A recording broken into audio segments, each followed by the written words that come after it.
थोड़ा सा भजन, थोड़ा सा स्मरण, थोड़ा सा मंत्र जाप भी मनो शरीर के लिए बहुत है।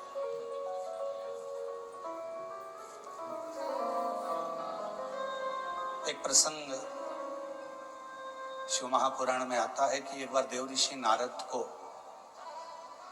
अपनी विद्वत्ता का अभिमान आ गया।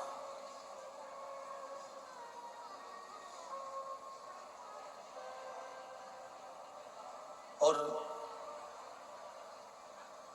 जब देव ऋषि नारद को अपनी विद्वत्ता का अहंकार आया, देव ऋषि नारद ने भगवान नारायण से जाकर कहा कि जितना मैं भगवान का भजन करता हूं, इतना संसार में रहने वाला कोई व्यक्ति आपका भजन नहीं करता।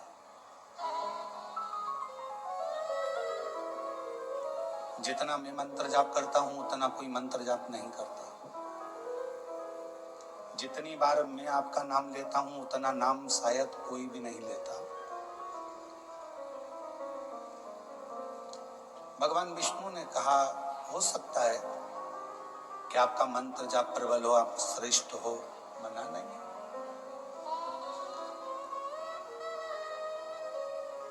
मैं श्रेष्ठ हूं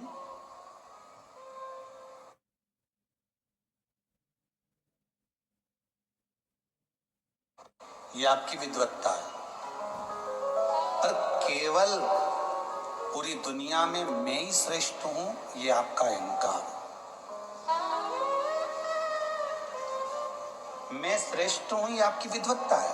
आप श्रेष्ठ हैं, आप अच्छा कार्य कर रहे हैं, बढ़कर काम कर रहे हैं, मेहनत कर रहे हैं, अपने कार्य को आपने चार चांद लगाया है, आपने मेहनत करी है, परिश्रम करा है, विश्वास करा है, तो आप श्रेष्ठ हैं।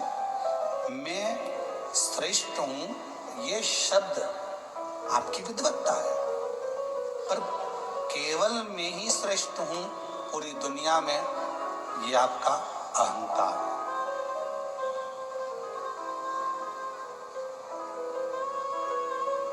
शिव महापुराण की कथा तो यहां तक कहती है, आप अगर भगवान भजन कर रहे हो, स्मरण कर रहे हो, तो भी भगवान के सामने इतना जरूर कहना, प्रभु मेरे हाथों को ऐसा बनाकर रखना कि मैं ये दान, ये धर्म, ये पुण्य करता रहूं, और तेरे हाथ की छाया मेरे सिर पर ऐसी बनाकर रखना कि मेरा भंडार भरा रहेगा, तो मैं दोनों हाथों से ये लुटाकर चलूं।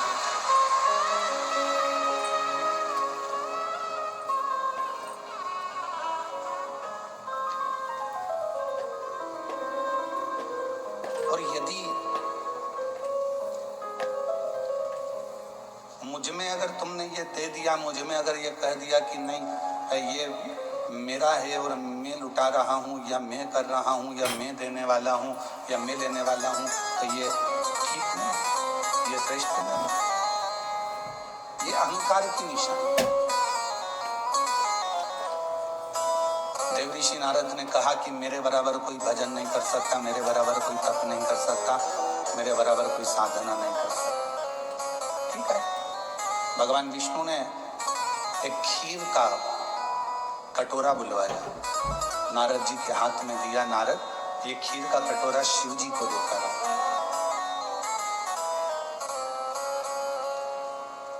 अब नारद जी से कहा कि शिव देवाधिदेव महादेव जी के पास में ये खीर का कटोरा लेकर जाओ, परंतु इसकी खीर एक बूंद भी नीचे नहीं गिरना चाहिए, नहीं गिरेगी।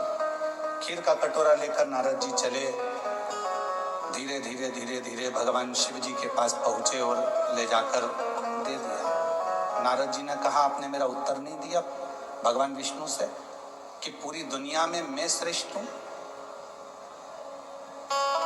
मेरे बराबर कोई भजन नहीं कर सकता, मेरे बराबर कोई कीर्तन नहीं कर सकता, मेरे बराबर कोई मंत्र जाप नहीं कर सकता, मेरे बराबर कोई नाम जाप नहीं कर सकता। भगवान नारायण ने कहा कि एक बात बता नारद, तो खीर का कटोरा लेकर गया था, खीर कहीं गिरी तो नहीं? नहीं नहीं नहीं, नहीं गिरी। ठीक है, कटोरा ले जाते तूने मेरा नाम कितनी बार लिया?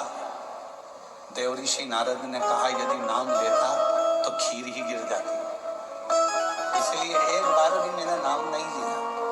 भगवान नारायण ने कहा, नारद तुझसे तो बड़ा संसार में रहने वाला एक मनुष्य है जो दुकान पर जाता है तो मेरा नाम लेता है और आता है तो मेरा नाम लेता है। खेती कर रहा है तो मेरा नाम ले रहा है, कर्म कर रहा है तो मेरा नाम ले रहा है। तो कहा उसने कोई सन्यास नहीं लिया, उसने कोई तपस्या नहीं करी, उसने कोई साधना नहीं करी, उसने अपना घर नहीं छोड़ा, अपनी प्रॉपर्टी नहीं छोड़ी, अपना परिवार नहीं छोड़ा। भगवान नारायण ने कहा, नारद लिस्ट उठाकर देकर छोड़ा, उनको परमात्मा बहुत मुश्किल से मिला। मीरा अपने घर में रहकर गिरधर को प्राप्त कर ली, संत तुकाराम जी घर में रहकर हरि विठ्ठल को प्राप्त कर लिए, नामदेव जी घर में रहकर भगवान पांडुरंगा हरि विठ्ठल को प्राप्त कर लिए, मुक्ताबाई ने भगवान को प्राप्त कर लिया, रामकृष्ण परमहंस ने अपने परिवार में रहकर मां जगत जननी को प्राप्त कर लिया, कर्माबाई ने अपने घर में रहकर जगन्नाथ को प्राप्त कर लिया। इस संसार सागर में प्रहलाद भी घर में रहा, भगवान को प्राप्त किया। ध्रुव जी घर में रहे, भगवान को प्राप्त किया। घर में रहकर भजन करने वाले को परमात्मा शीघ्र मिल जाता।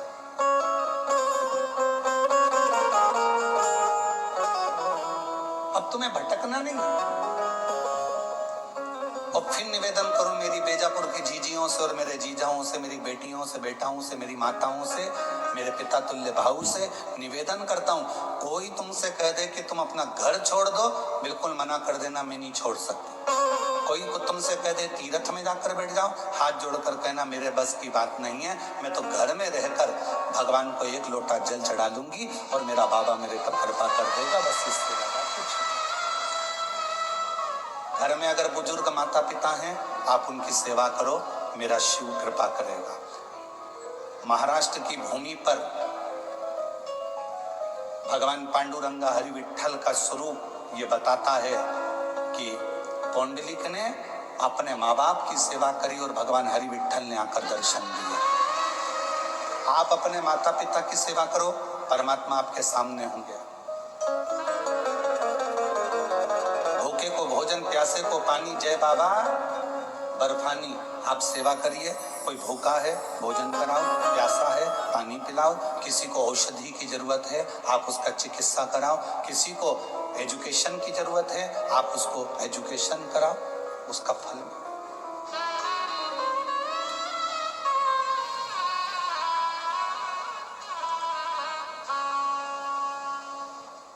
जरूरी नहीं है कि आप किसी व्यक्ति को कोई धन दोगे तो दानी कहलाओगे।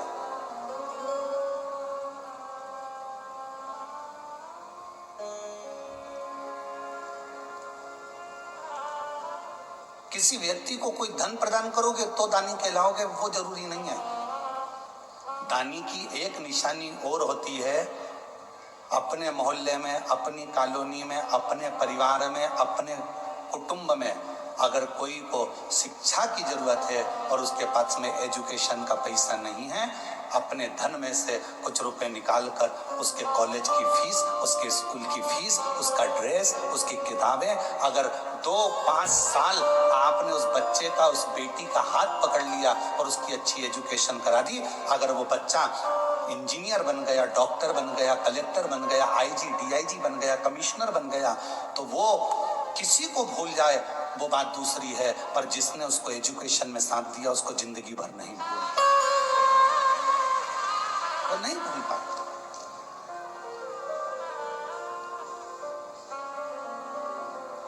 और हम अपनी व्यासपीठ से कई बार कह चुके, हमारे पास में हमारे माता पिता, हमारे पिताजी चने का ठेला लगाते थे, नहीं था धन।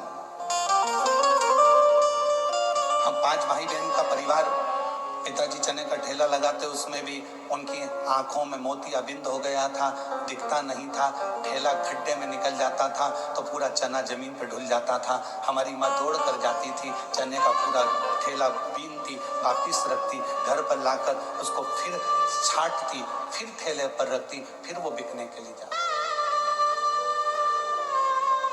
एजुकेशन करने के लिए पैसा नहीं था, पर हमारे एक अग्रवाल परिवार में एक हमारे मित्र थे, रितेश अग्रवाल शामू, उसके कपड़े पहनकर हम स्कूल चले जाते थे। उनकी किताबों से हमने अध्ययन किया, तब जाकर कॉलेज तक पहुंचे। और सब कुछ भूल जाएं, पर जिसने हमारी एजुकेशन के समय पर साथ दिया, नहीं था पढ़ने के लिए किताबें, नहीं था खाने के लिए अन्न, पर जो साथ उस समय पर दिया वो आज तक याद आती है। तो उन्होंने हमको पढ़ाई तो करवाया, एक एजुकेशन। और हम फिर कहेंगे, आप अपनी बेटी को दहेज देते हो, कितना देते हो, हमें उससे मतलब नहीं है। आप अपनी बेटी को कितना दहेज दे रहे हो, गाड़ी दे रहे हो, बंगला दे रहे हो, क्या दे रहे हो, हमें उससे मतलब नहीं है। पर शिव महापुराण की कथा में हिमालय राज ने अपनी बेटी पार्वती का कन्यादान में कोई दहेज नहीं दिया था। शिव जी के विवाह के समय पर कन्यादान में क्या हिमालय राज्य के पास में गाड़ी नहीं थी, बंगला नहीं था, घोड़े नहीं थे, हाथी नहीं थे, अंबर नहीं थे, पीतांबर नहीं थे, सोना चांदी नहीं था, हीरे रतन नहीं थे, सब कुछ था। हिमालय राज ने अपनी बेटी के कन्यादान में अगर कुछ दिया था तो अपनी बेटी को अच्छी शिक्षा देकर भेजा था, और शिक्षा से बड़ा कोई कन्यादान नहीं हो सकता। एजुकेशन से बड़ा कोई दान नहीं दुनिया में, शिक्षा से बड़ा कोई दान नहीं है। आप अपनी बेटी को भले कुछ दो चाहे मत दो, पर उसकी अच्छी शिक्षा कराइए। बेटी को पढ़ना है, पढ़ाई करवाइए। मम्मी मुझे 12th करना है, मुझे इस सब्जेक्ट से करना है, कर बेटा। मम्मी मुझे कॉलेज करना है, कर बेटा। पर इतना मेरी बेटियों से भी निवेदन है, खूब तुम्हारे माँ बाप तुम्हें अच्छी एजुकेशन कराएंगे, तुम्हारे माता पिता तुम्हें पढ़ाएंगे। बस बेटियों से इतना सा निवेदन है, एजुकेशन करते करते तुम अपनी बुद्धि को मत फेर लेना, अपने कन्यादान का मौका अपने माँ बाप को जरूर देना, इतना याद रखना। एजुकेशन कराएं माता पिता अपनी बेटी को, क्योंकि कन्यादान से बड़ा दान है विद्या का दान, शिक्षा का।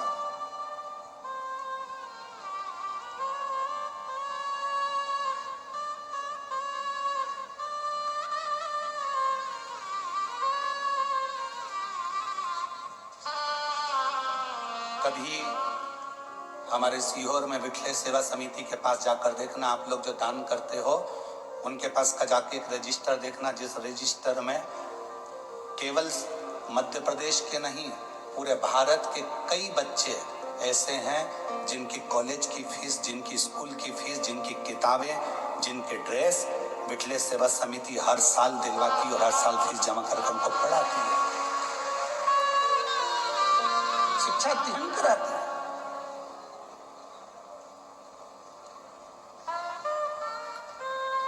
विद्या मत दो किसी को कुछ, आपका धन अपने पास में रखो, मना नहीं, पर उस धन का सदुपयोग। ये शरीर मिला, बहुत अच्छा दिया परमात्मा ने, बड़े सुंदर आप लोग हुए हैं। भगवान ने 2 हाथ भी दिए, 2 पाँव भी दिए, नेत्र भी दिए, श्रवण शक्ति भी दी, जिह्वा भी दी, अपनी एक इंद्रियां, 5 कर्म इंद्री, 5 ज्ञान इंद्री और 1 मन, 11 इंद्रियां भी परमात्मा ने दिया। ये पूरी इंद्रियां, ये पूरा शरीर जो परमात्मा ने दिया है, इसको सदुपयोग में लगा। व्हाट्सएप चलाते चलाते, फेसबुक चलाते चलाते किसी की निंदा भी लिखी आ जाए तो उस पर कोई कमेंट्स नहीं, नो कमेंट्स, कोई कमेंट्स नहीं। हमने विद्या अध्ययन करी है, हमें भगवान की विद्या, हमने शिक्षा ग्रहण करी है। हमारी शिक्षा में ये नहीं सिखाया जाता कि कोई फेसबुक पर किसी की बुराई करे और तुम उसमें कमेंट्स करो, ये हमारी शिक्षा नहीं बताती। हमारी शिक्षा तो ये बताती है कि जहाँ कोई अच्छा व्यक्ति चल रहा हो उसके पथ के पीछे चलो तो अपन भी मंजिल तक पहुंच जाते हैं। ये हमारी शिक्षा कहती है, ये हमारी विद्या कहती है।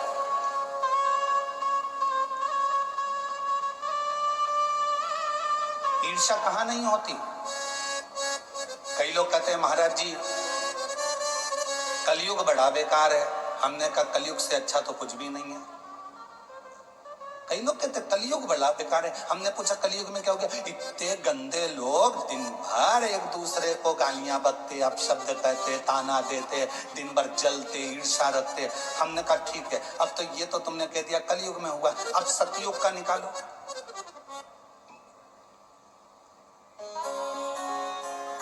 त्र्यंबकेश्वर बाबा की कथा निकाल लो, ज्यादा दूर मत जाओ, यही महाराष्ट्र की त्र्यंबकेश्वर बाबा की कथा निकालो। गौतम ऋषि अपने आश्रम में रहते थे, कुछ ऋषि आ गए, उन ऋषियों को रख लिया, उन ब्राह्मण संतों को रख लिया और वो संत वहां रहने लगे। रहते रहते गौतम ऋषि के जब पूरे नगर में देखा कि इसका तो इतना वर्चस्व है, लोग इसे इतना मानते हैं, लोग इसे इतना पूछते हैं, तो अंदर से ईर्ष्या जाग गई उनको और उन्होंने अपनी विद्या से एक गाय को उत्पन्न कर लिया। टिया दिख रही थी एकदम दुबली पतली, आश्रम में वो गाय मर गई। गौतम ऋषि के आश्रम में गाय मरी, उन्होंने वापिस लौट कर आए और गौहत्या का दोष लगा दिया। गौतम बाबा पर गौहत्या का दोष लगा, गौतम बाबा को जगह जगह भटकना पड़ा। आखिरी में गौतम ऋषि की धर्म पत्नी ने कहा तुम घबराओ मती, ब्रह्मा विष्णु और महेश की आराधना करी, तब वो त्र्यंबकेश्वर के रूप में मेरे देव अधिदेव महादेव आकर बैठे और वहां गौतम ऋषि को गौहत्या के दोष से मुक्त किया। अब ये कथा कोई लोग कहते हैं कलयुग बेकार था, सतयुग उठाकर देख लो। लोग कहते हैं कि कलयुग बेकार था, हम कहते हैं त्रेता उठाकर देख लो। मेरे राम जी महाराज की धर्म पत्नी ने अग्नि परीक्षा माता जानकी जी ने दे दी, उसके बाद भी उनको नहीं छोड़ा गया। अब शब्द कहने वाले कहते रहे, अब वो जाने दो, द्वापर उठाकर देख लो। भगवान कृष्ण के जीवन की लीला, भगवान कृष्ण को किसी ने भगोड़ा कह दिया, किसी ने कुछ कह दिया, किसी ने माखन चोर कह दिया, उनको शब्द के शब्द सुनना पड़े। जरा विचार करिए कि ये कलयुग है, पर इतना याद रखना कि दुनिया के लोग कहते हैं कलयुग बेकार था। शिव महापुराण की कथा कहती है ऐसा कोई युग नहीं जिस युग में निंदा करने वाले पैदा नहीं हुए, अपशब्द कहने वाले पैदा नहीं हुए, आड़ा टेढ़ा बोलने वाले पैदा नहीं हुए, गाली देने वाले पैदा नहीं हुए। हर युग में हुए, बस अंतर इतना है उस युग में तुम पैदा नहीं हुए थे, इसलिए तुमको मालूम नहीं।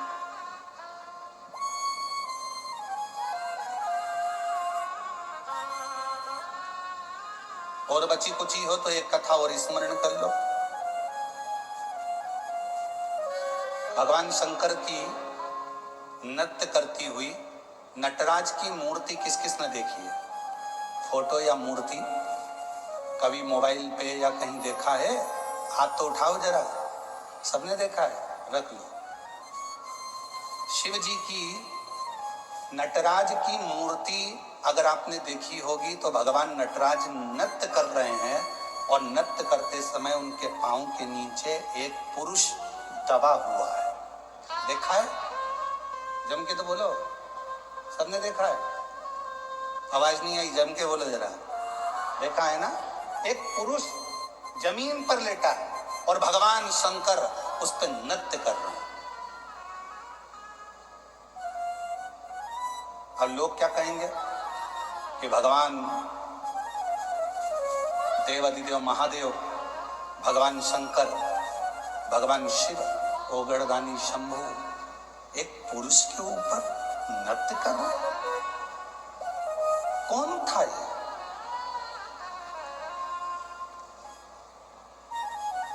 शिव महापुराण की कथा ने कहा कुछ ऋषियों में भगवान विष्णु और भगवान शिव में कौन बड़ा है उसके लिए विवाद छिड़ गया। और विवाद छिड़ा तो इतना छिड़ा कि वो आपस में लड़ पड़े, खूब लड़े।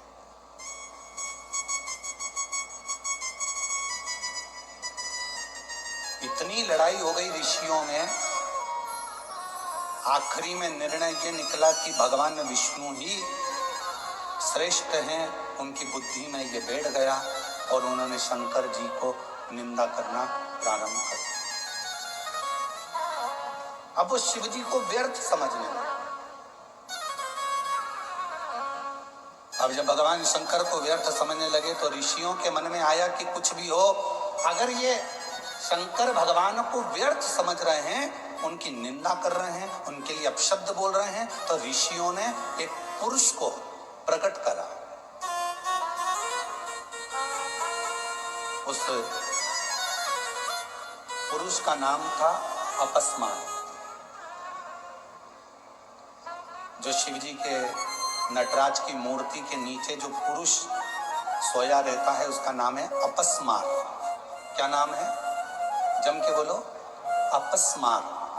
फिर से बोलो, अपस्मार। एक पुरुष उत्पन्न किया और पुरुष उत्पन्न कर कर उस पुरुष को आज्ञा दी, जाओ जाकर देवादिदेव महादेव को समाप्त कर। अब उन ऋषियों को समझाए कौन?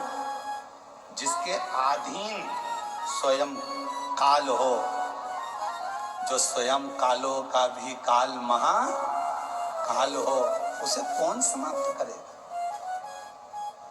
कौन मारेगा? कहा, हे अपस्मार पुरुष, तुम्हें जाकर भगवान देवादिदेव महादेव का संहार करना है, उनको समाप्त करना है। अपस्मार पुरुष ऋषियों की वाणी को सुनकर, क्योंकि ऋषियों ने उसको प्रकट करा था, उनकी वाणी सुनकर चल दिया देवादिदेव महादेव को मारने के लिए।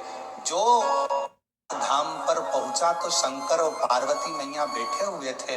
अपस्मार मुनि उस पुरुष ने, अपस्मार पुरुष ने जैसे ही शिव और पार्वती जी का दर्शन किया, दर्शन करते से ही उसकी आंख में से आंसू बहने लगे, नेत्रों से नीर।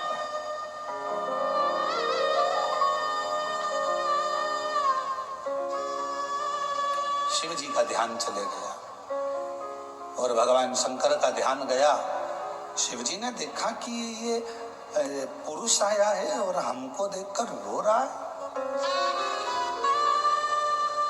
आंख से आंसू बह रहा है।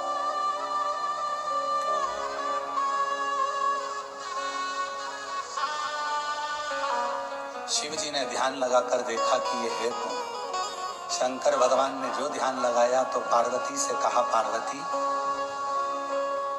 भगवान विष्णु और मुझ में भेद करा ऋषियों ने, और भगवान नारायण को श्रेष्ठ मानकर मेरे लिए अपशब्द कहकर मुझे मारने के लिए इस अपस्मार पुरुष को भेजा गया। इस पुरुष को मेरे पास भेजा गया, मार।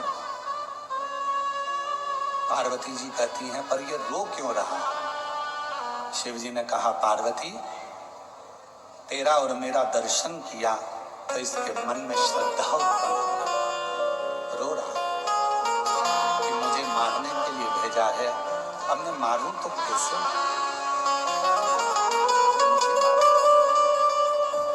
मैं मारूं तो कैसे मारूं? विचार किया। फिर शिवजी ने ध्यान लगाया कि शरण में आया है, मुझे देखकर अंदर श्रद्धा उत्पन्न हुई है, भले इसको मेरे को मारने के लिए भेजा, पर मेरा फर्ज है इसका कल्याण करना।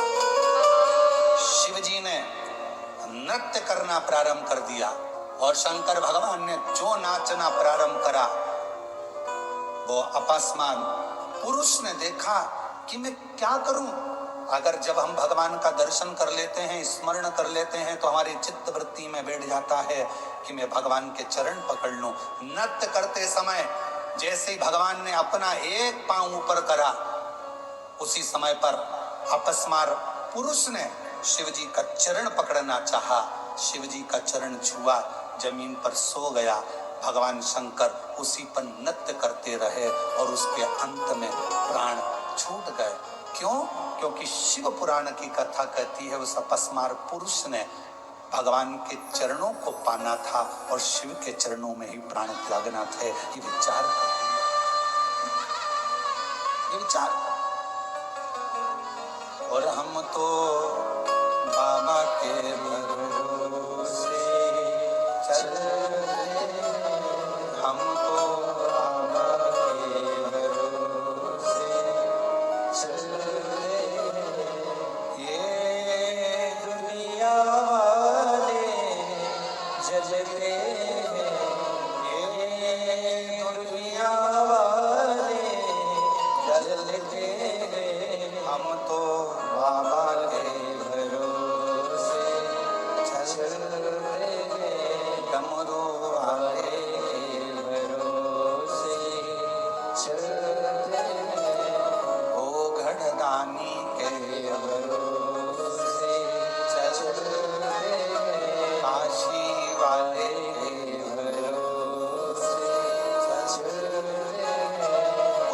अकस्मात पुरुष जमीन पर सो गया और भगवान शिव के चरण के प्रहार से आखिरी में उसके प्राण छूटे।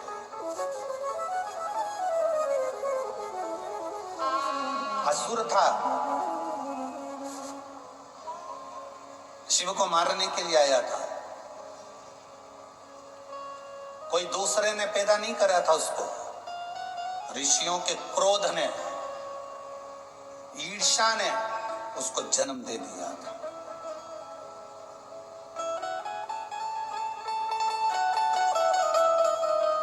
और ये क्रोध, ये ईर्ष्या, ये तर्क वितर्क, ये सब हमारी शिव पुराण की कथा कहती है, इससे थोड़ा दूर हटते चले जाओ। तो कितना संत तुकाराम जी को तो कितना कितना सुनना पड़ा था, संत नामदेव जी को कितना सुनना पड़ा था, मीराबाई को कितना सुनना पड़ा था, कर्माबाई को कितना सुनना पड़ा था, मुक्ताई को कितना सुनना पड़ा था, संत ज्ञानेश्वर बाबा को कितना सुनना पड़ा था। इस कहेंगे तर्क देने वाले कुछ भी तर्क देंगे, पर किसी से कोई बहस नहीं करना चाहिए। हमारे शिव पुराण तो यहां तक कहती है, अगर कोई तुमसे कहे, अगर मान लो कोई तुमसे कहे कि हाथी हवा में उड़ता है, तो तुम कह दो हाँ बिल्कुल सही बात है। बहस मत करो कि हाथी हवा में उड़ ही नहीं सकता। घोर कलयुग चल रहा है, कलयुग में अगर कोई तुमसे कहे कि हाथी हवा में उड़ता है, तो तुम कहो बिल्कुल सही बोल रहे हो। कल हमारे घर के बाहर तार पे टंगा था, हमने खुद देखा। आज के जमाने में बहस नहीं करी जाती है, बहस को समाप्त करा जाता है। कोई तुमसे कहे हाथी उड़ता है, बिल्कुल सही है। कल हमारे घर के बाहर तार पे से निकल कर जा रहा था, ये सब कूद रहा था, हमने खुद अपनी आंखों से देखा। अगर तुम कह दो नहीं साहब हाथी तो हवा में उड़ता ही नहीं है, नहीं साहब हवा में उड़ ही नहीं सकता है, तो उसको बहस करना पड़ेगी, समझाना पड़ेगा। आज के व्यक्ति को समझाना सबसे कठिन काम, ज्ञानी को समझाया जा सकता है।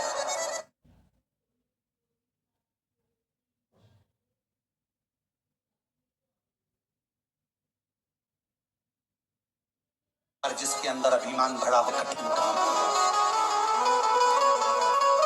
ज्ञानी को समझाना सरल है, अज्ञानी को समझाना सरल है, पर अभिमानी को समझाना कठिन है। इसलिए कोई तुमसे कहे हवा में हाथी उड़ता है, तो क्या कहोगे? उड़ता है।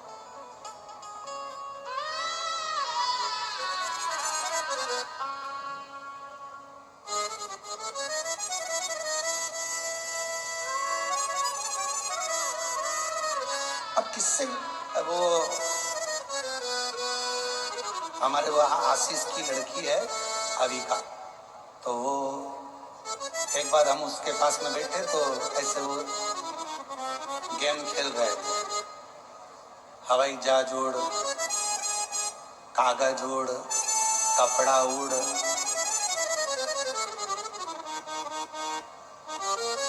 वो भी उड़ा रही थी। अब उड़ाते उड़ाते हमने कह दिया कि चप्पल उड़, तो उसने भी कह दिया बड़े पापा उड़। तो हमने कहा तुम तो आउट हो गई। कहने काय को आउट हो गई? चप्पल भी उड़ती है। हमने कहा कैसे उड़ती है? वो गई बाहर से चप्पल उठा लाई, जो देखा यहाँ से हुआ, देखो पापा उड़ी की नहीं उड़ी? हमने कहा उड़ गई। अब ज्ञानी को समझाओ, अज्ञानी को समझाओ, पर शास्त्र कहता है आज का जमाना कोई बहस करने का नहीं है। आज का जमाना बहस का नहीं, आज का जमाना तो बस भजन करने का है। मौन रहो, स्थिर रहो, चित्त स्थिर।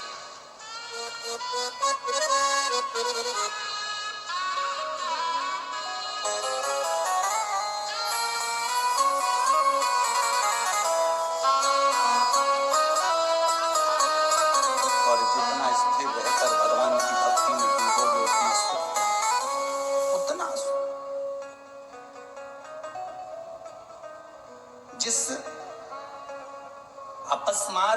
जिसको ऋषियों ने जन्म दिया था, वो अपस्मार पुरुष शिव को मारने के लिए गया था, पर मेरे शंकर भगवान के दर्शन का फल ये मिल गया कि उसके चरणार विंद में ही उसके प्राण छूट।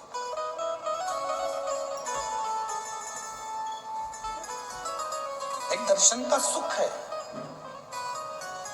लोग कहते हैं शिव जी की कथा सुनने से क्या मिल सकता है, भगवान के भजन से क्या मिल सकता है, भगवान के भक्ति से क्या मिल सकता है, शिव स्मरण से क्या मिल सकता है, शिव महापुराण की कथा पंडाल में बैठकर सुनने से क्या मिल। ये पत्र कितने आते हैं, ये देखो एक पत्र बड़ा अच्छा है।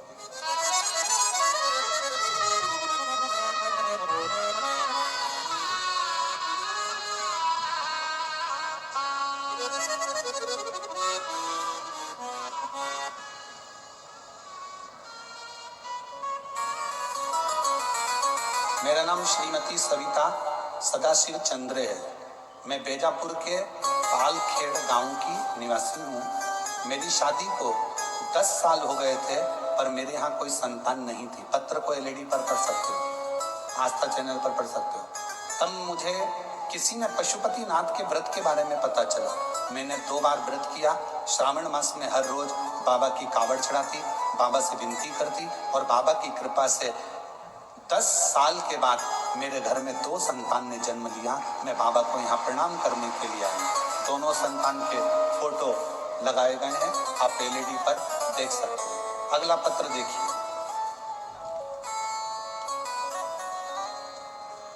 मैं सविता अप्पा साहेब दारुंटे, गांव हनुमंत गांव, तहसील बेजापुर, जिला छत्रपति संभाजी नगर।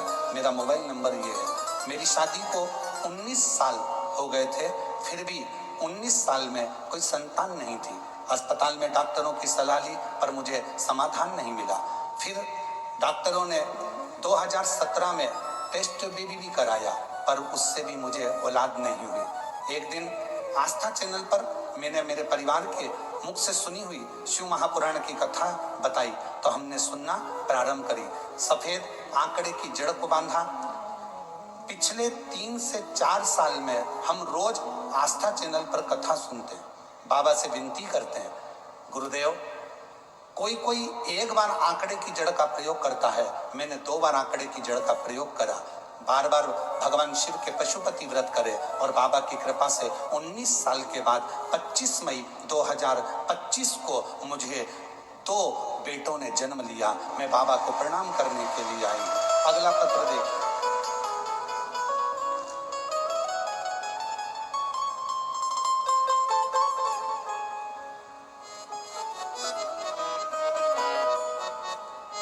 मैं नंदनी आहिर, पाराला, तहसील बेजापुर, जिला छत्रपति संभाजी नगर की रहवासी हूँ। मेरी जेठानी की शादी को 20 साल हो गए थे, लेकिन उन्हें कोई संतान का सुख नहीं था। तब हमने उनको बताया, जेठानी को, दीदी आप शिव महापुराण की कथा सुना करो और सफेद आंकड़े की जड़ का प्रयोग करो। बाबा की ऐसी कृपा हुई गुरुदेव, 20 साल तक जब औलाद नहीं हुई, तब सफेद आंकड़े की जड़ का प्रयोग करना प्रारंभ करा, और बाबा की कृपा से 27/5/2023 को बाबा की कृपा से संतान की प्राप्ति 20 साल के बाद हुई। मैं बाबा को यहाँ प्रणाम करने के लिए आई हूँ। शिव तत्व किसको कहते हैं? भगवान शंकर ओघड़दानी की कृपा किसको? जिनके नाम लिए गए हैं, अगर वो लोग बैठे हों तो बेलपत्र लेने के लिए आ सकते हैं। शिव तत्व किसको? एक विश्वास, एक भरोसा, एक दृढ़, और ये बहुत है।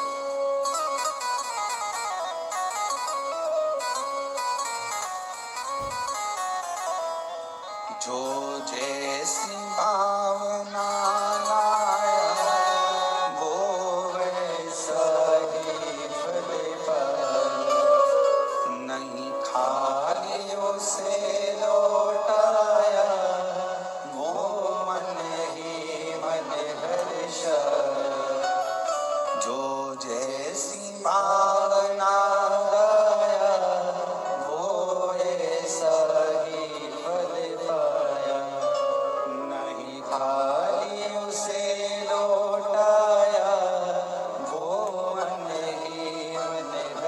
छाया और कर दिया मारा मार काशी वाले ने लुटा दिया भंडार काशी वाले ने कर दिया मारा मार काशी वाले ने लुटा दिया भंडार काशी वाले ने। भगवान शंकर की करी हुई भक्ति जिंदगी में कभी खाली नहीं जाती, कभी नहीं। शिव की करी हुई उपासना कभी खाली नहीं जाती। जो जैसी भावना लाया वो ऐसा ही फल पाया, नहीं खाली उसे लौटाया वो मन ही मन दर्शाया, और दिया 20 साल के बाद हुआ है, एक बार जोरदार ताली बजाइए।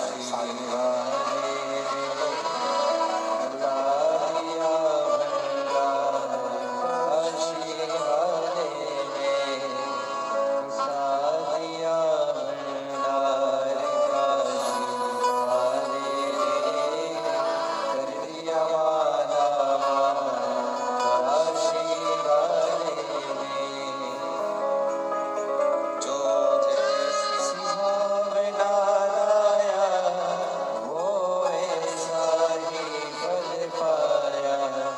नहीं खाली उसे लौटाया वो मन ही मन दर्शाया, और कर दिया मारा मार काशी वाले ने लुटा दिया भंडार काशी वाले ने। जिसने अपनी अवस्था में एक बार भी शिव की आराधना करी है।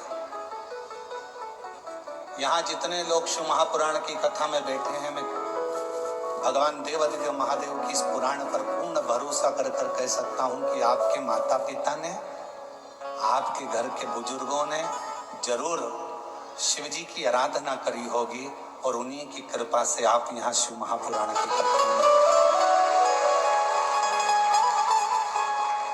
और यदि आपके घर में भगवान देवादिदेव महादेव ने जमीन दी, जायदाद दी, पत्नी दी, बच्चे दिए, परिवार दिया, अच्छा घर दिया, कुटुंब दिया, तो समझ लेना तुम्हारे माता पिता में से किसी न किसी ने शंकर की आराधना, शिव का मंदिर या शिवालय या शंकर के कोई भक्त जाते हो तो उनको पानी पिलाया हो, भोजन कराया हो, उसका फल इतना रहता है कि घर में से भंडार कभी खाली नहीं होता है।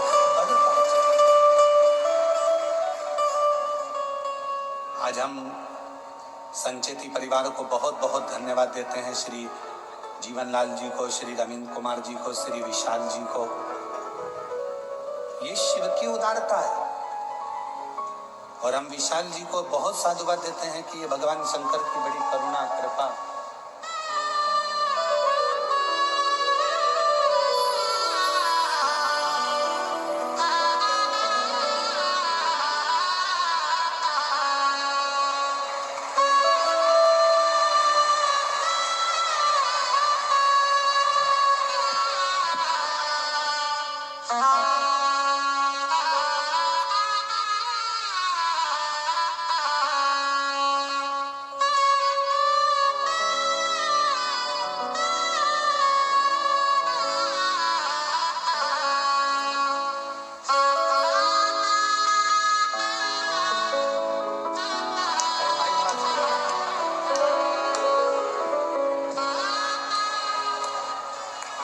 अभी मई में हुए हैं, यही 2025, और 19 साल के बाद हुए हैं दोनों। जोरदार ताली बजाकर स्वागत।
तो हमको ऐसा लगता है कि भारत सरकार थोड़े दिन में हमारे पास में पत्र भेजेगी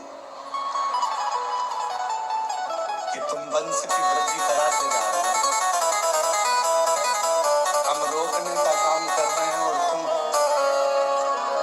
2 बार पशुपति व्रत, 2 बार सफेद आंकड़े की जड़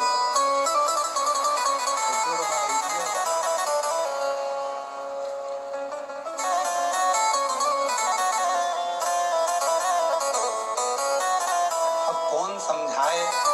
शंकर जी के घर की एक बेटे की 2 बहुएं रिद्धि और सिद्धि, उनके घर में 2 बेटे हैं शुभ और लाभ, उनके 2 पोते हैं अमोद और प्रमोद।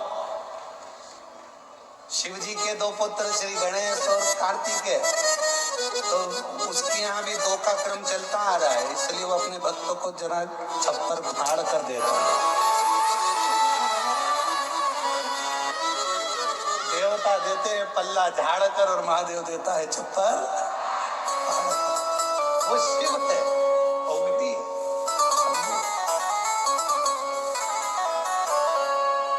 अभी इसमें बहुत, अगर हम आपको अगर ये पत्र दे नीचे और आप अगर छाटोगे तो इसमें बच्चों के पत्र इतने सारे हैं और उसमें सबसे ज्यादा है जुड़मा वाले।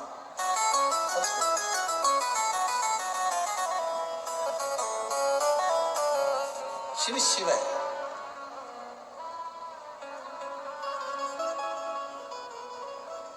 शंकर शंकर, ओगड़दानी ओगड़।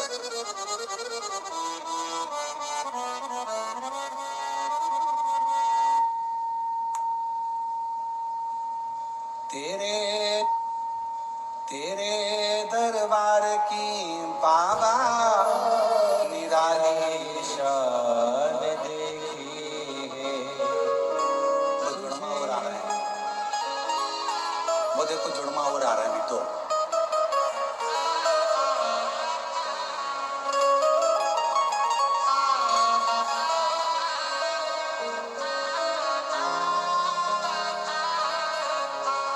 तेरे दरबार की बाबा निराली शान देखी है।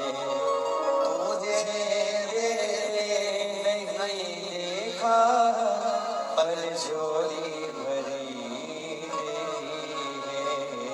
मुख दुनिया दुनिया मोड़ेगी बाबा तू फेराना मोड़। मेरी दुनिया मोड़ेगी बाबा तू फेराना मोड़। मेरी लगी हरी बाबा तू मेरा शिव कथा करें। हम श्री विशाल जी संचेती जी को, उनके श्री जीवनलाल जी को, श्री रविंद्र कुमार जी संचेती जी को बहुत धन्यवाद देते हैं कि आपने अपने पूर्वजों के उद्धार के लिए, अपने दादा परदादा के उद्धार के लिए एक शिव महापुराण की कथा कर पूरे कुल को पार। अगर भगवान धन दे और भगवान अगर धन के साथ में हृदय दे तो अपने पूर्वजों के उद्धार के लिए जिंदगी में एक बार शिव महापुराण की कथा जरूर करो और कराओ, स्मरण करो अपने जीवन में। शिव शिव है, उसकी उदार, उसकी करुणा,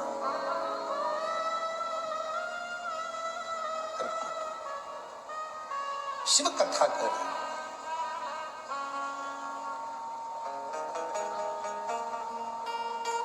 तारकासुर,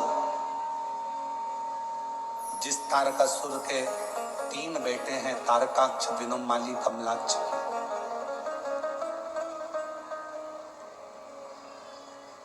तारकाक्ष, विदुमाली, कमलाक्ष, 3 पुत्र हैं। और जिस समय पर तारकासुर के प्राण छूटने का समय आया, तारकासुर को मारने का समय आया, षडानंद कार्तिकेय जी महाराज का जो प्रागट्य हुआ मां गंगा की 6 धार से, कार्तिकाओं ने पालन करा तो नाम कार्तिकेय जिनका पड़ा। उन षडानंद कार्तिकेय जी को तारकासुर के संहार के लिए भेजा गया।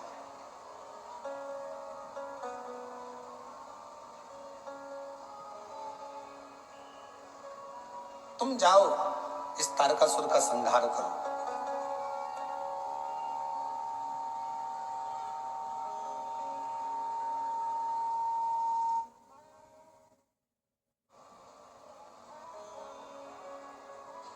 इस तारकासुर का संहार करें।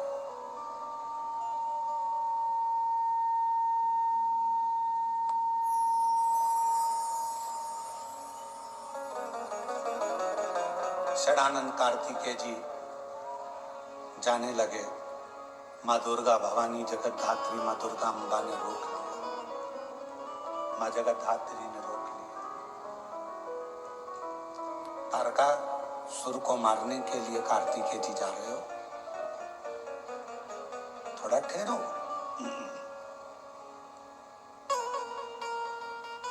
माँ अम्बा ने कहा कि तारकासुर ब्रह्मा जी से एक वर मांगा था, अगर मैं मरूं तो शिव जी के पुत्र के द्वारा मरूं। कार्तिकेय, तारकासुर तुम्हारे द्वारा मरेगा ये निश्चित है, पर बात ऐसी है कि तारकासुर ब्रह्मा जी को कष्ट दिया, सबको कष्ट दिया, पर तारकासुर ने कभी शंकर को कोई कष्ट नहीं दिया। और ये बात हम पहले भी कथा में कह सके कि शिव जी का संसार में देवता हो, असुर हो, गंधर्व हो, साच हो, किन्नर हो, गंधर्व हो, तारकासुर जैसे कोई भी असुर हो, मेरे शंकर भगवान का दुनिया में कोई द्रोही नहीं है, शिव जी का कोई दुश्मन नहीं। शिव का कोई दुश्मन नहीं। और आपका और हमारा भी जगत में कोई दुश्मन नहीं है। ना हमारा कोई दुश्मन है, ना आपका कोई दुश्मन। दुश्मन कौन? आपका भी कोई दुश्मन नहीं है, हमारा भी कोई दुश्मन नहीं है। दुश्मन किस चीज का है? तो कहा दुश्मन अगर इकट्ठे होते हैं तो आपकी प्रतिष्ठा के दुश्मन एकत्रित होते हैं। आपका कोई दुश्मन नहीं है, पर आपकी जो प्रसिद्धि है, आपकी जो सिद्धि है, आपका जो पद है, आपका जो फैक्ट्री है, आपका जो व्यापार है, आपका जो व्यवसाय है, आपकी जो उन्नति है, बस दुश्मन उसको देखकर उत्पन्न होते हैं। बाकी का आपका और हमारा दुनिया में कोई दुश्मन नहीं ना। आपका कोई दुश्मन है, ना आपका कोई दुश्मन है। दुनिया में कोई दुश्मन ना तुम्हारा है ना हमारा है। केवल प्रसिद्धि को देखकर, सिद्धि को देखकर, आपकी सिंहासन को, आपकी सत्ता को देखकर उसके दुश्मन।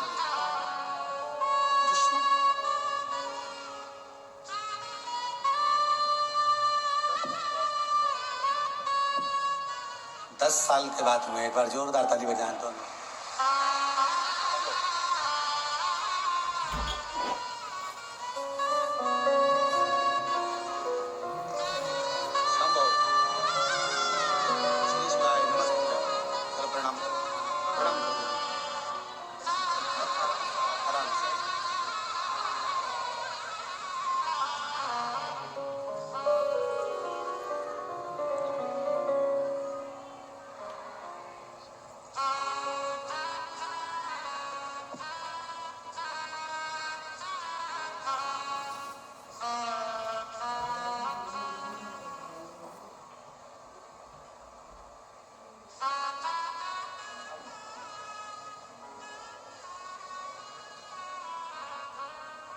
जिस पर भी हो गई तेरी कृपा करुणा हो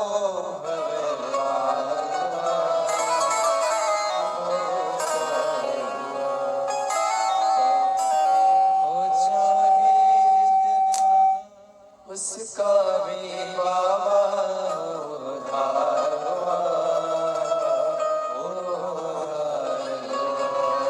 गीत अजाम गणिका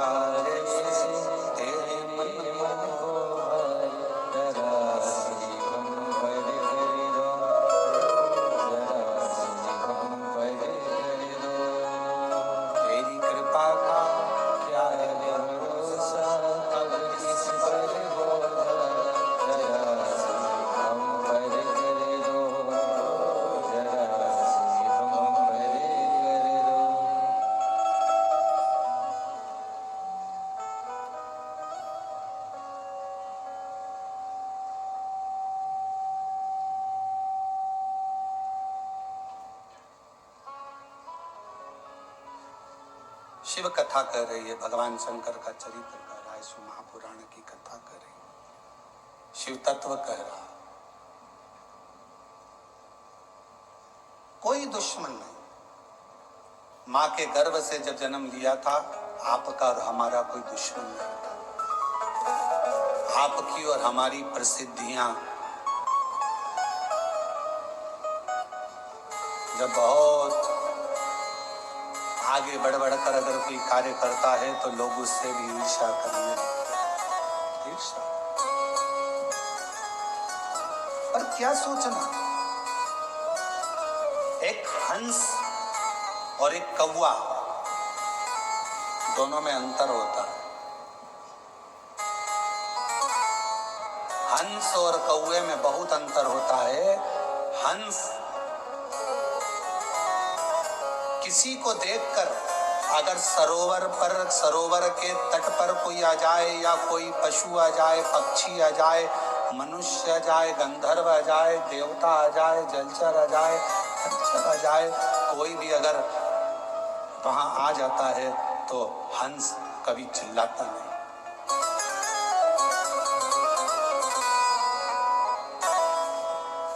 हंस कभी नहीं चिल्लाएगा, आवाज नहीं करेगा।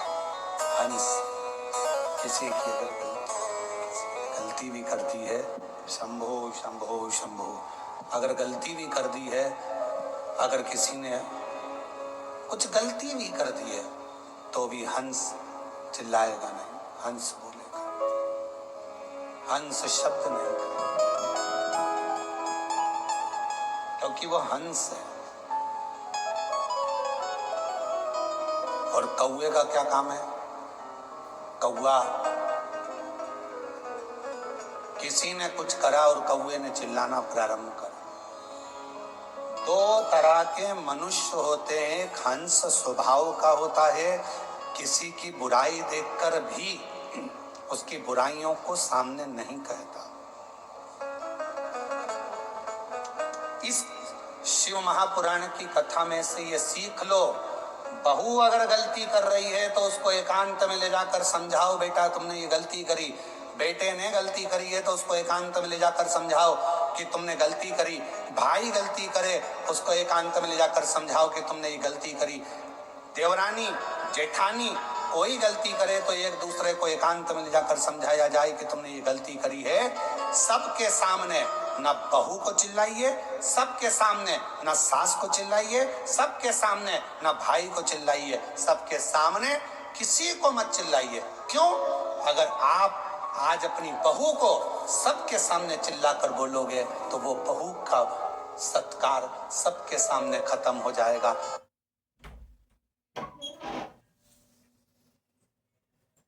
छोटे बच्चे भी चिल्लाकर बात करेंगे, आप शब्द कहेंगे।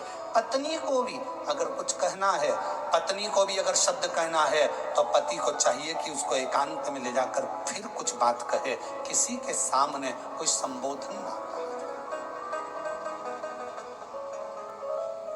कोई संबोधन। एकांत, शांत, चुप, मौन। कल कथा में कहा था, गलती किससे नहीं होती? जम के बोलो, किससे नहीं होती? इंसान से गलती हो रही है तो समझ लेना कि वो इंसान है। गलती का पुतला ही तो मनुष्य है। अगर गलती नहीं करेगा तो फिर तो भगवान बन जाएगा।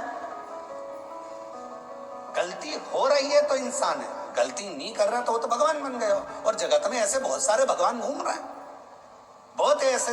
हाँ, हमने कभी कोई गलती नहीं करी, हम कभी गलती करते ही नहीं है, हमने आज तक जिंदगी में कोई गलती नहीं करी। तो ऐसा व्यक्ति मिल जाए तो सिर पे पल्लू लेके उसके पांव पड़ लो, तू तो भगवान है रे, तू तो देवी देवता है रे, धन्य है जो तूने गलती नहीं करी,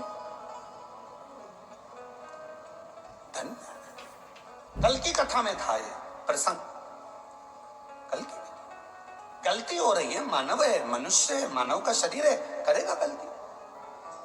हंस और कौवे में एक अंतर है, हंस गलती को देखता है तो भी चुप रहकर एकांत में जाकर कह देता है कि तुमने ये गलती करी। हंस कभी चिल्लाकर नहीं कहता, और कौवा एक ऐसा होता है जो कोई गलती करे तो काव काव काव काव कर कर कर चिल्ला चिल्ला कर इकट्ठा करेगा, सारे कौओं को इकट्ठा कर लेगा और वो कौए भी कुछ नहीं करेंगे, वो भी काव काव करेंगे।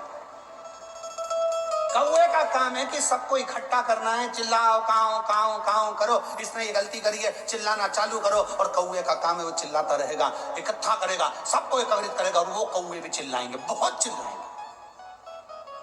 पर निवेदन है, कौआ मत बनना, हंस के झुंड में जाकर बैठना, थोड़ा समझना समझाना। चलो अगर किसी व्यक्ति ने गलती करी है तो अपन हंस बनो, उसके पास चलो, बात करो, एकांत में बैठो, समझाओ, कौवे जैसे चिल्लाने का प्रयास ना करो। बहू ने गलती करी है, बेटा तूने गलती कर दी, आज तुझसे ये गलत हो गया, कोई बात नहीं मम्मी, आपने मुझे अकेले में समझाया, अच्छा लगा। माँ हो ना, इसलिए समझा रही हो, अच्छा लगा। भाई भाई को समझाए।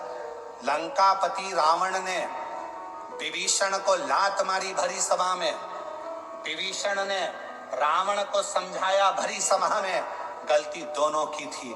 अगर समझाना था तो अपने भाई के पास एकांत में जाकर बैठता, कहता भैया गलती हो रही है, समझने की बात है, समझो तो सही। पर लात भी मारी विभीषण को तो सबके सामने, और विभीषण समझाने के लिए भी खड़ा हुआ तो सबके सामने। एकांत में अगर समझाता तो रावण थोड़ा न थोड़ा समझ जाता, ऐसा नहीं कि नहीं समझ। पर हम सबकी आदत है, हम पहले पूरे नगर में डोंडी पीट देते हैं, उसने ऐसा करा, देख ले तेरी पत्नी को, देख ले तेरी धर्म पत्नी को, उसने ऐसा कर दिया, उसने वैसा कर दिया। अरे उसके पति को कहोगे मतलब क्या होगा? तुम जाओ एकांत में बैठो, सिर पे हाथ रखो, उसको अपने सिर पर हाथ रखकर बहुत प्रेम से गले लगाकर स्नेह के साथ कहो बेटा तुझसे ही गलती हो गई है। क्यों?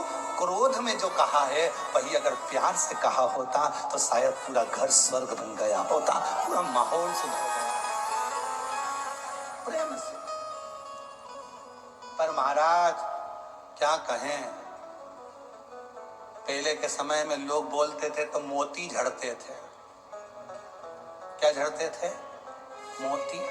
आज के जमाने में लोग बोलते तो मेंढक झड़ते।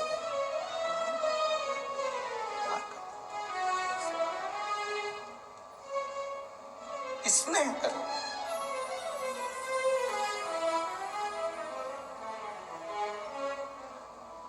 पार्वती जी ने कहा कार्तिकेय से, सुन कार्तिकेय, ए कार्तिकेय, तारकासुर को मारने के लिए जा रहे हैं, मना नहीं, पर तारकासुर के हृदय में तेरे पिता शिव बसते हैं।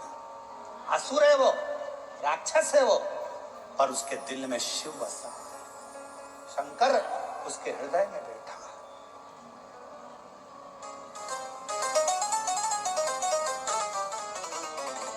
कभी कभी अपने स्मरण करना, एकांत में बैठकर सोचना विचारना, अपने पर भगवान शंकर की इतनी कृपा कैसे है, तो तुम्हें अंदाजा लगेगा। तुम्हारे जो पिताजी थे, तुम्हारी जो माताजी थी, या तुम्हारे जो बुजुर्ग थे, उनमें से कोई ना कोई शंकर का भक्त था, इसलिए शिव ने करुणा कर रखी है। पिता को जो वचन दिया, पिता ने एक लोटा जल चढ़ाया, पिता ने भूखे को भोजन कराया, पिता ने प्यासे को पानी पिलाया, पिता ने शंकर के मंदिर में आनंद कराया, तो भगवान शंकर ने भी कह दिया कि तुम अगर चले भी गए तो तुम्हारी औलाद की रक्षा करना और उसको धन और वैभव देना हमारी जवाबदारी। उसका नाम कुबेरेश्वर महादेव देता।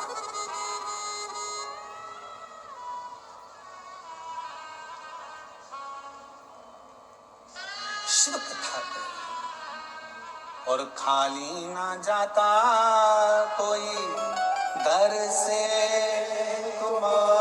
आप जिस भावना से सम्मुख में आओ, शिव की साक्षी में एक लोटा जल चढ़ाओ, बेलपत्र की साक्षी रखो, बेलपत्र का स्मरण। कितना सुंदर एक प्रसंग आता है शिव महापुराण का, एक बड़ा रोचक प्रसंग है कि भगवान शिव की भक्ति करने वाली एक स्त्री अपना पति दूसरे मार्ग पर चले गया था, केवल एक बेलपत्र का फल उसने बेलपत्र के पत्ते की पूजन कर कर, केवल बेलपत्र के पत्ते की पूजन। क्यों? क्योंकि उसका पति नाराज होता था, क्रोध करता था। मंदिर में पूजन, देवता की पूजन, अर्धांगिनी शंकर जी के शिवलिंग की पूजन, तो पत्नी शिवलिंग की पूजन भी नहीं करती थी, केवल दासी से एक बेलपत्र का पत्ता बुलवाती थी। उस पत्ते को हाथ में रखकर शंकर का दीदार कर कर उस पत्ते की ही पूजन कर लेती थी। और शिव जी ने उस पर भी करुणा कर दी, उसके पति को सतमार्ग दे दिया। सतमार्ग वो शिव है, साधारण नहीं।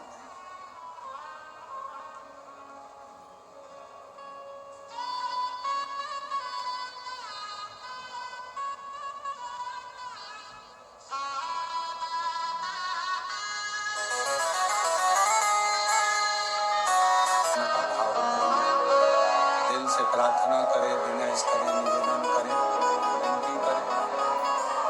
शिव जी को अपने मन का भाव करिए, हृदय से प्रार्थना।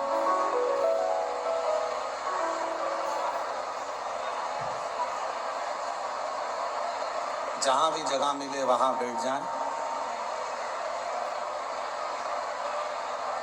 थोड़ा भीड़ ज्यादा है भक्तों का, फिर भी जहां जैसी जगह मिले वैसा बैठें और हृदय से बाबा की प्रार्थना करें, निवेदन करें, विनय करें, साथ में बोलें सभी।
बाबा देवादिदेव महादेव भगवान शिव वरदानी त्रिकालदर्शी कैलाशी विनाशी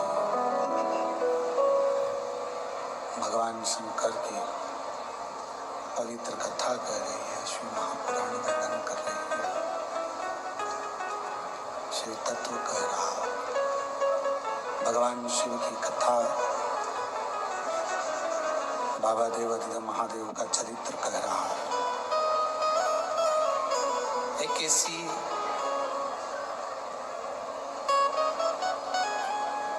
स्त्री की कथा बेलपत्र शिव महापुराण की कथा में आती है। एक अनंत नाम के राजा हुए। उन अनंत नाम के राजा की एक लड़का पुत्र जिसका नाम था दुर्जय।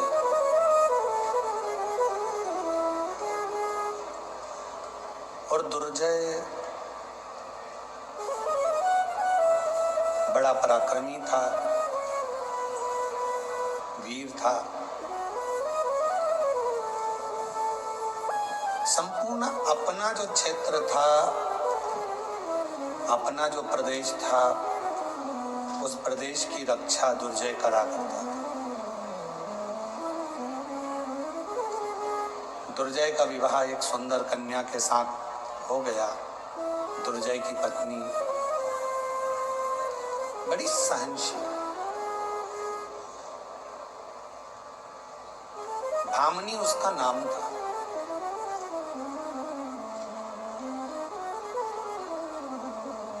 और दुर्जय की धर्म पत्नी भामनी भगवान की बड़ी आराधना करते थे, उपासक। और अभी आपको कथा में कहा कि तारकासुर के हृदय में शिव विराजमान है। तो माँ जगतजननी दुर्गा भवानी खुद कह रही हैं कि तू तारकासुर को मारना, पर उसके हृदय में कोई बाण ना लगे, क्योंकि दिल में शिव बसा। और आपको फिर कहेंगे, सबका दिल दुखाओगे वो अपनी जगह पर है, पर कोई शंकर के भक्त को यदि परेशान करोगे, शिव के भक्त के लिए अपशब्द कहोगे, गाली दोगे, ताना दोगे, आड़ा टेढ़ा बोलोगे, तो उसका जवाब शिव भक्त तो नहीं देगा, पर उसका जवाब देवाधिदेव महादेव जी देंगे।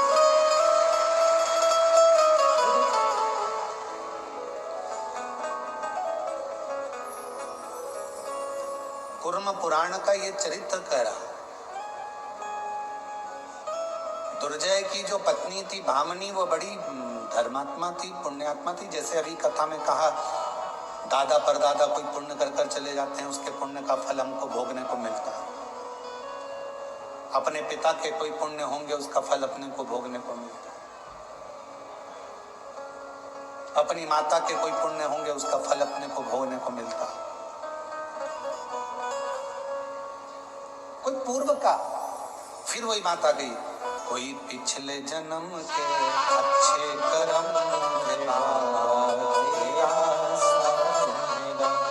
कोई पिछले जन्म के अच्छे कर्म, जहाँ सारी दुनिया झुकती है, जहाँ सारी दुनिया झुकती है, मुझे वो आली दरबार मिला, दरबार मिला। कोई पिछले जन्म के अच्छे कर्म, कोई पूर्व समय की कोई अच्छी कृपा होगी, दादा परदादा पिता माता की कोई पुण्याई होगी, जो ये सुख मिला। और कितने किस्मत वाले हो बेजापुर वालों कि जिस आषाढ़ी के महीने में पूरे महाराष्ट्र के ही नहीं पूरे भारत के लोग दंडी करते हैं, उस आषाढ़ी में आप शिव महापुराण की कथा श्रवण कर रहे हो, हरि विठ्ठल की कृपा। मैं फिर पुनः संजय परिवार को बहुत बहुत धन्यवाद देता हूँ। कोई पूर्व का पुण्य हमारा और आपका प्रकट। ये लाखों की भीड़, लाखों की संख्या में आप लोग आए हैं। पंडाल तो क्या, पंडाल के ग्राउंड में भी कहीं जगह नहीं है, लोग गाड़ियों पर चढ़ के बैठे हुए। ये पुण्याई है, ये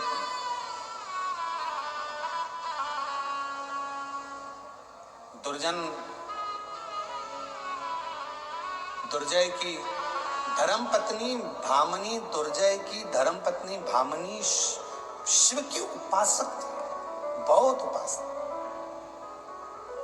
पर दुर्जय अपने राज्य को संभालता संभालता संभालता संभालता समय बीतता चले गया और एक दिन दुर्जय के मन में आया कि मैं मृगा करने के लिए जाता हूँ। कोई हिरण को मारने के लिए, मृगा करने के लिए घोड़े पर बैठ गया, निकल गया।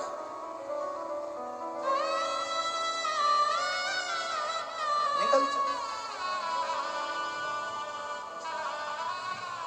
कालिंदी नदी के तट पर पहुंचे, मां यमुना जी के तट पर पहुंचे तो वहां पर क्या देखा उसने कि एक सुंदर एक स्त्री मां यमुना जी के तट पर बैठी बैठी जल से क्रीड़ा कर रही है, जल क्रीड़ा कर रही है, जल उछाल रही है।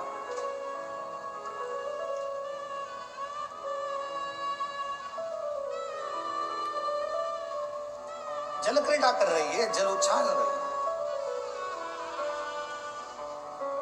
ये मृगा करने के लिए गया था, धीरे धीरे घूमते घूमते उस स्त्री के पास में पहुंच गया और दुर्जय जैसे ही उस स्त्री के पास पहुंचा तो उससे पूछा कि तुम कौन?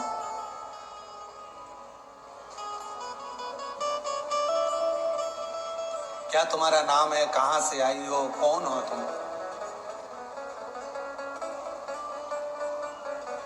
उस स्त्री ने कोई जवाब नहीं दिया। दुर्जय ने फिर पूछा और शिव महापुराण की कथा ये कहती है कि पर पुरुष अगर कुछ पूछ रहा है तो उसका उत्तर बड़ा सोच कर दो, अन्यथा मौन रहकर अपने गंतव्य की ओर चल जाओ। पहले का नियम कितना प्रबल था, पहले की स्त्रियां अपने पति का नाम तक नहीं लेती थी। अब आज के जमाने में तो आवाज दे के बुला लेती हैं, ए कमलेश। अब कमलेश डिप्रेशन में। पहले की स्त्रियां कितनी नगर निगम वाले आए, नगर पालिका वाले, नगर निगम वाले आए और डायरी लेकर, फाइल लेकर आए, सबके घर जाए थे। एक घर में पहुंचे, वहां जाकर उन्होंने दरवाजा बजाया, बेल बजाई, पत्नी निकल के बाहर आई। जैसे ही पर पुरुष को देखा उसने सिर पे पल्लू ले लिया, पल्लू लिया तो उसने पूछा तुम कौन हो? तो कहा हम नगर निगम से आए। अच्छा, सर्वे करने के लिए? अच्छा, क्या सर्वे करना है? कितने लोग रहते हैं इस घर में? 4। अच्छा, क्या नाम है? मेरा नाम संगीता, बेटे का नाम रामू, लड़की का नाम विमला। अच्छा, पति का नाम? पति का नाम क्या लगा? पति का नाम इतने में उसने कहा नहीं, हम हमारे यहाँ पति का नाम नहीं लेते। तो हम डबल से सर्वे करने थोड़ी ना आएंगे, हमारे पास इतना टाइम नहीं है, मेरे रजिस्टर में चढ़ाना। पति का नाम बोलो। अरे पति का नाम बोलो। फिर उसने पल्लू, अरे नाम तो बताना पड़ता। तुम्हारा पड़ोसी है कि ताला लगा है उसके घर में, उधर वाला वो भी ताला लगा, तुम्हारे पति का नाम कौन बताए? मैं तुमको कुछ बताऊंगी, तुम उससे समझ जाओगे। हाँ समझ जाएंगे, बोल तेरे पति का नाम क्या है? तो उसने सिर पे पल्लू लेकर बोला 3 गंजी और 3 गंजी कितनी हो गई? जम के तो बोलो, कितनी गंजी होगी? 6 गंजी। बस मेरे पति का नाम ये। अच्छा, छगंजी? हाँ, मेरे पति तो समझ में आ, छगंजी। अब कितना पूर्व का समय आज का समय में कितना अंतर है? और आज के समय में तो पत्नी पति का नाम लेना एक गौरव महसूस करती है। कमलेश,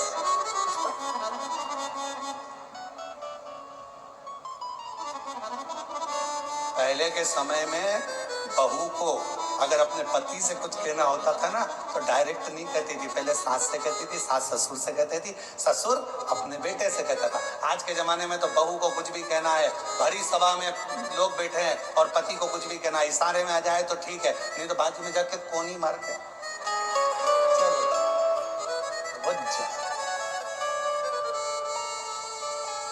अब दुर्जय की पत्नी बड़ी धर्मात्मा थी, बामा। दुर्जय मृगा करने के लिए गया, यमुना जी के तट पर, कालिंदी नदी के तट पर पहुंचा।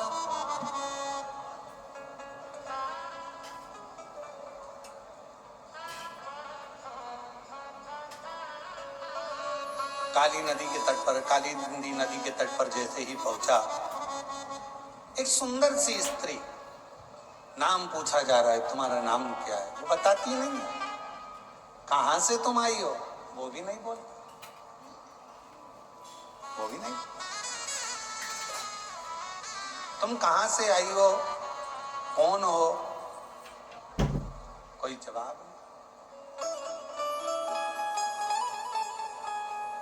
फिर कहा, आखिरी में फिर पूछा कि तुम्हारा नाम क्या है? तो कहा, मेरा नाम उर्वशी, अप्सरा। मैं उर्वशी हूं, अप्सरा हूं, देवलोक में रहती हूं, अप्सरा लोक में रहती हूं, यहां आई हूं। ठीक है, बड़ी सुंदर हो आप। सुंदरता का बखान करते करते दोनों में स्नेह बढ़ गया। दुर्जय, भामिनी का पति, वहीं पर रह गया।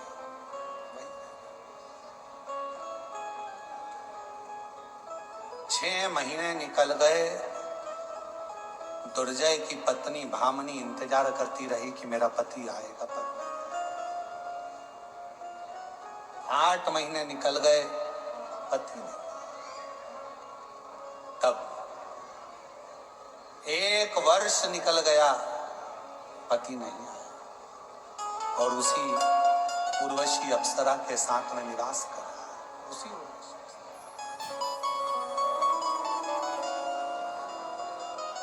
वही निवास कर रहा है। एक दिन भामिनी के मन में, जरा ध्यान देना, बेलपत्र शिव पुराण की कथा चल रही है, बहुत सावधानी से सुनिएगा। आज कथा का 6ठा दिवस है।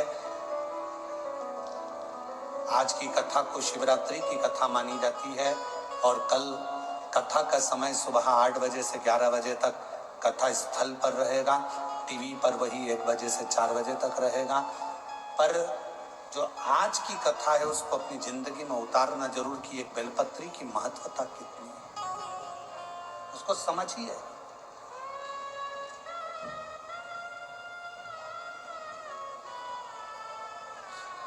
भामिनी ने विचार करा कि मेरा पति नहीं है। राज्य को चला रही है भामिनी, प्रजा को संभाल रही है भामिनी, अपने राज्य को देख रही है भामिनी, पूरी प्रजा को संभालने का काम कर रही है भामिनी। और धर्म पत्नी का सबसे बड़ा एक धर्म और है। धर्म पत्नी का सबसे बड़ा धर्म यह है कि पति के पथ पर पति चल रहा है, उसको बल प्रदान करना। और मान लो पति अगर कहीं उलझ गया है, कोई चिंता में, कोई व्याधि में, कोई टेंशन में अगर पति पड़ गया है, तो धर्म पत्नी का सबसे बड़ा लक्षण है उसको व्हील पावर मजबूत करना। क्यों चिंता करते हो? सब अच्छा होगा, भगवान ने दिया था और देगा, अच्छा समय आएगा, टेंशन मत लो, चिंता करने की जरूरत नहीं है। क्यों चिंता करते हो? इसलिए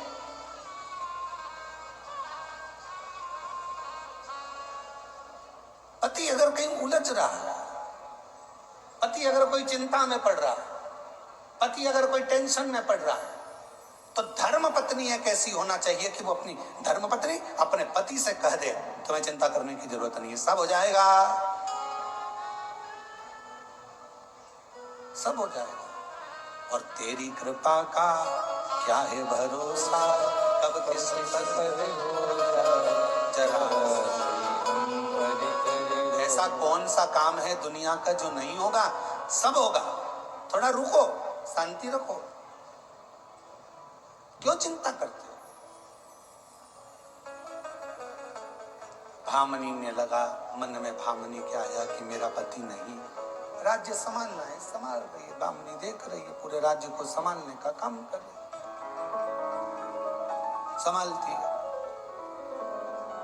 श्रावण का महीना आ गया और भामिनी को शिव की आराधना करती थी, उसके स्मरण में ये नहीं आया कि कल शिवरात्रि है और वो भी श्रावण की शिवरात्रि है। ये भामिनी की चित्तवृत्ति में नहीं बैठी, भामिनी की बुद्धि में ये बात नहीं बैठी कि कल शिवरात्रि। और ऐसा हुआ। मेरी जीजियों, एक बात आपसे पूछें, उत्तर देना।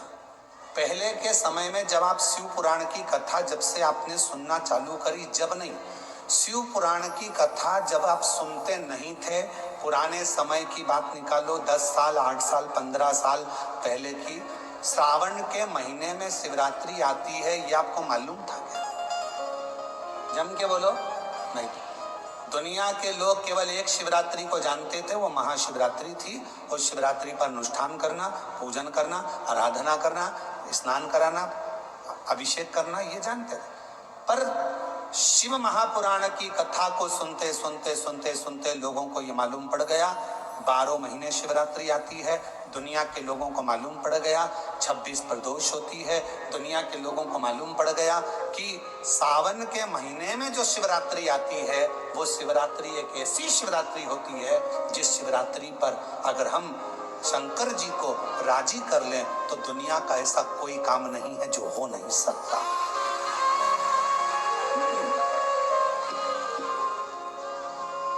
शिवरात्रि, इसलिए हमने भी एक नियम शिव महापुराण की कथा को सुनकर शुरू से एक नियम बनाया कि शिवरात्रि सावन की पड़े और उस दिन शिव जी का ऑनलाइन अभिषेक करते हो। आप लोग सब लोग हाथ उठाओ, कौन कौन करता है? सब करते हो, रखो रखो सब। सावन की शिवरात्रि के दिन इसलिए ऑनलाइन अभिषेक रखा।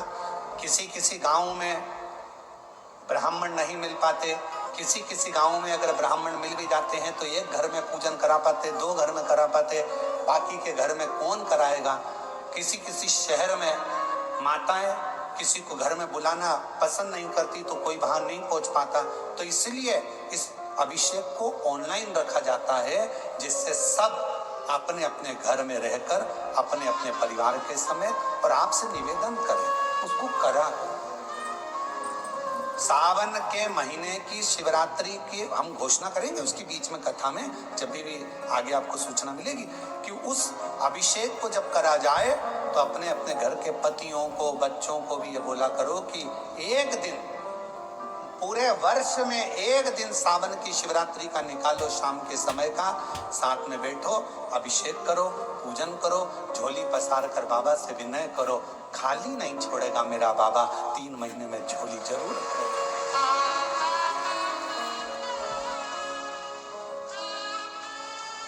एक पत्र है, देखिए,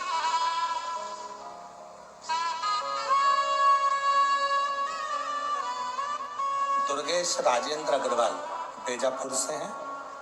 सर्वप्रथम मैं विशाल भैया संचेती जी को आभार व्यक्त करती हूँ कि उन्होंने हमारे बेजापुर में शिव महापुराण की कथा करवाकर हम सबको कृतार्थ किया। बेजापुर वासियों के दिल से इच्छा थी शिव महापुराण कथा की। मेरी बहन कोमल अग्रवाल सरकारी नौकरी की तैयारी पिछले 4 वर्ष से कर रही थी। परिणाम में 1-2 अंक से रह जाती थी, उसकी नौकरी नहीं लग पाती। पशुपतिनाथ का व्रत किया, शहद वाला बेलपत्र का प्रयोग किया और शिव जी का ऑनलाइन अभिषेक किया। उसकी कृपा से आज मेरी बहन की सरकारी नौकरी लग गई। मैं बाबा को यहाँ प्रणाम करने के लिए एक शिव की आराधना का एक पत्र हो।